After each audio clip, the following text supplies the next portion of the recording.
All right, so we've seen enough hentai.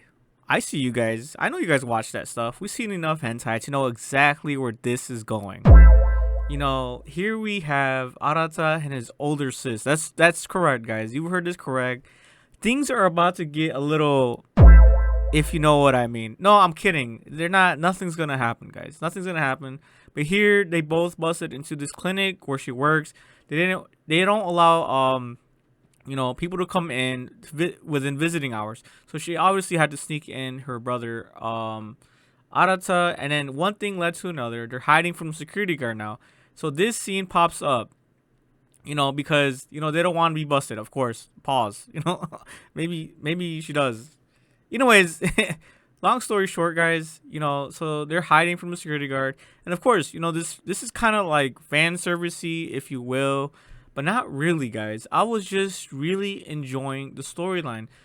I honestly forgot that this anime was even about fan service. I was thinking like, all right, I'm gonna watch another episode of the Shiunji family children. And I was thinking like, all right, this is a kind of a incesty kind of anime, but not really, because they're not really blood related, but they've just known each other for 15 plus years, god damn it. So you'd think they would treat each other like brothers and sis, but no, apparently some of them are growing feelings for their bro Arata. It's like, what about the younger bro? Like there is another younger bro, and he's kind of being like left on the sidelines. Like no one's really interested in him. It seems like everyone is interested in their other brother Arata, probably because he's like taller, a little bit older, and he has a shitload of screen time. So guys, yeah, there is some fan service here, but I forgot all about the fact that this was that kind of anime. That kind of anime, like Yosoga no Sora. I think they're really going for some Yosoga no Sora, risky, fan servicey, ecchi, kind of like softcore H anime, but not really, because guys, the storyline has just been so good. Like the past few episodes, like episode 7 and 6, I've just completely forgot about the fan service, especially since they really just shoved it in your face. Like it was just so much, like it was just ridiculous. I'm thinking like, bruh, you just found out you guys weren't blood related. Now they're just pushing the envelope way too much. Maybe if they started it out like this, where it was like a little bit slow, they're pushing the fan service incest stuff just a little bit slower. But guys, I'm not complaining. I was enjoying it. Pause. I was enjoying it. I enjoy my animes, even if it's a little bit awkward every now and then. But yeah, guys, I don't know about you, but I've been enjoying this storyline so much. Just seeing every girl's trials and tribulations, just seeing what their goals are. Like at the end of the day, guys, we're gonna enjoy our fan service, but what we're really here for is not just to be a man of culture, but to actually like do a deep dive, pause within these animes and enjoy what the author is portraying. So here, so yeah, there's this fan service right here. Holy, oh man, bro, I didn't like, honestly, guys, like this is not bad. Like this is like actually really, like if they started out like this, I would have probably like enjoyed this anime right from the get go. But like I said, it was just like they're pushing it too much. They're being a little too pushy. But like this, like really, like this is like passive aggressive. They're like being really passive about it, and then a little bit aggressive. Getting into close contact, getting into close proximity. And then here, but this is what I really wanted to see, because like they just, like I said, they took one too many steps forward. And then right here, we see what Banri is going for. Banri joined this club so she can service other children in need when they're in a hospital. She gained inspiration from another nurse when she visited her sick mother. Another nurse came to her and, and she comforted her. And, we're seeing her backstory right here, right now.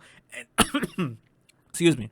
And it's getting way more personal. Like, I'm actually, getting to know these characters. Unlike the first few episodes where they're just going balls deep into the fan service and trying to get me to get the tissues, if you know what I mean. Pause. Oh man. Bruh. Anyways, yeah, it's like, bro. So here we learn that, Banri wanted to become a nurse because this nurse right here gave her, comfort during her times of needs when she was feeling down, seeing her sick mother. So that's why now she's joined this club, and she only snuck into this clinic, because I wanted to be like her. You see that? So she snuck into this club to grab an unfinished, toy for the next day so that every single child can have this toy and feel comfort when they're at the hospital. I don't know what reason why they're in the hospital, but of course, the specific reasons. But of course, everyone who's at a hospital is either going through a sickness or is ill or just recovering, therapy, or as you saw earlier, just visiting someone sick. So yeah, it's just like, guys, this is like master class storytelling. Wrong. I was going for that one. Yep. This is just master class storytelling. To the point where I just completely zoned out the fan service. Like any fan service from here on out is, I hope, just stays the same. Very soft core, very intimate, but they're not really pushing it. Like the Twister game episode, where one of the sisters was literally making all these, poses, trying to get a rile out of him, trying to get a rile out of herself. And then in another episode, she was like on top of him, grinding on him, trying to feel for a boner. Like, bro, guys, come on. Shit. It was just so much, so fast. We need the slow progression, and this is the slow progression that I really like to see, and I think they're doing better. Like, I'm not complaining about the other stuff. I'm just saying, like, you know what I'm saying? Start slow, right? That's how they like it, right? They like it slow. And then they like it, and then you can hit it rough.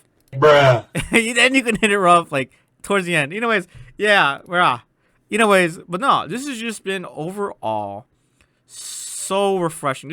Anime has just been doing so much better with the storyline. They pulled back on the fan service. Now they're really focusing on the actual backstory of each individual, and I am all for it.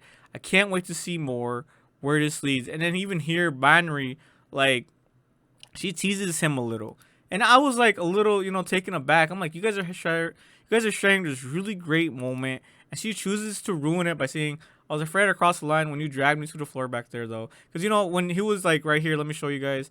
Let me see if I can find it. Right here, before this. It was before this. She was clutching his hand. And so here, because he was clutching his hand, he was touching, her bosom. He was touching her breast, if you will. And so he was feeling a little uncomfortable. He was like, no good.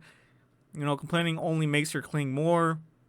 And so because of that, you can see here, he's like, oh my God, we all know where this is going. If this was any other anime, we know exactly where this is going. But yeah, so this right here was a little bit of fan service too.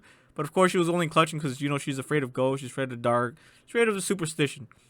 So here, she kind of just ruined it here when she brought that up again. When they were showing this really great moment. And then he, obviously, he just walked away from it. But yeah, guys, what do you guys think? Are you like for the fan service? Or are you guys liking this really interpersonal stories like I am? Or both. Maybe you like both. Or maybe you want to see more fan service. Who knows? But now, I'm guessing in the next episode, we're going to learn more about this girl. Oka. Yeah, that's her name, right? Oka. Man, like some of these names, bro. I don't know about these names. Like Oka. Like I don't know what the parents were thinking. Maybe it means something great in Japanese. Yeah, she's the third eldest sibling, along with her twin brother. She's the ace school swim team, while simultaneously ranking one of the top students in the entire school. So yeah, guys, we're gonna learn more about her in episode 9. It looks like. Yeah, this was episode 8, where it was just. The storyline was just so great, guys. That's all I got to say, guys. Peace.